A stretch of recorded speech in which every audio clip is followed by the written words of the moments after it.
Good afternoon, friends, family, members of the NAACP, and Mr. George Mitchell. I'd like to thank you all for coming out and supporting this wonderful event. The theme of this luncheon is empowering our youth to lead, and I could not think of a better topic to speak on. And let me tell you why. Leadership starts early. Leadership requires you to constantly better yourself. Leadership requires you to be a role model, and leadership requires service. These are the reasons why I'm excited to speak to you all today. And during my 14 years, I've had the amazing opportunity to be around many great leaders. Yeah, 14.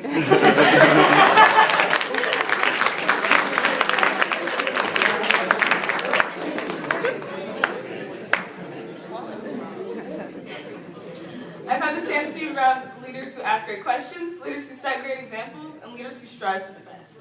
Leaders like Cortez. The best part is, all of these leaders, they aren't much older than I am. Okay, leadership has no minimum age, and each child should start their leadership journey as soon as possible.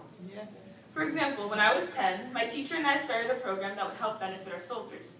This involved collecting several hundred pounds of candy and shipping them to our troops stationed overseas in Iraq.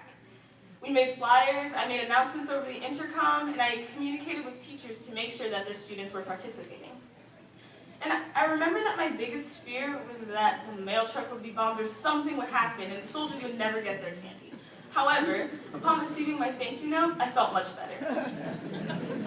In addition to age not being a factor, you don't have to have a title in order to be a leader.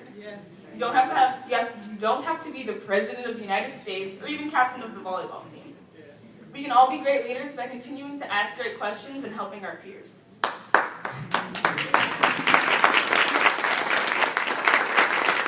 Strong leaders are amazing servants, so let's remember to be that as well. Philippians 2:3 says, "Do nothing out of selfish ambition and vain conceit. Rather, in humility, value others above yourself." Therefore, another way we can lead is by being good servants. One way to be good servants is to give to many different organizations and causes. And when we give to these good causes, we can accomplish many great things. One organization we can give to is the March of Dimes, and I'd like to focus on them for just a bit. The March of Dimes is an organization that helps benefit the treatment of premature babies. Being born 2 pounds 11 ounces 3 months early, I have a personal connection to this organization. The March of Dimes is an amazing way and a great example to see people leading by giving and serving. Now, it's always good to be a strong leader. However, my father always says, you cannot lead where you do not go. And this tells me that another way to lead is actually by being a good follower. We can be good followers by always listening to our parents and teachers. We need to remember to be good followers so that we may continue to learn and grow into the strong young adults that we will all be. As we continue to grow, we need to be mindful of another way to lead, and that is by being good community citizens. We need to remember to be good community citizens because our communities are our homes. They're full of people that we love and enjoy. We can be good community citizens by always remembering to abide by the rules set by society, and also using the right channels to change those rules when we don't like them. Being a good community citizen means that you stay informed and you're aware of what's going on in your communities.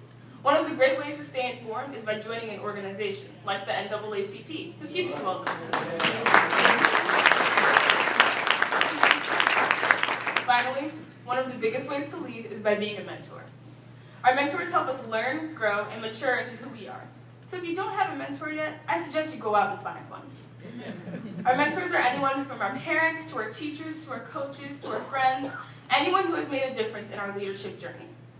We need to remember to thank all of these mentors and become the mentors for the next generation. And don't get me wrong, leadership is no easy task. Staying strong in the face of adversity is not for the faint-hearted. Robert Jarvik said, "Leaders are visionaries with a poorly developed sense of fear and no concept of the odds against them." I challenge you to go out and be that kind of visionary. Give willingly, serve others, take a step back when you need to, and be passionate about what you do. We are the next generation of leaders, and we won't be forgotten. Thank you.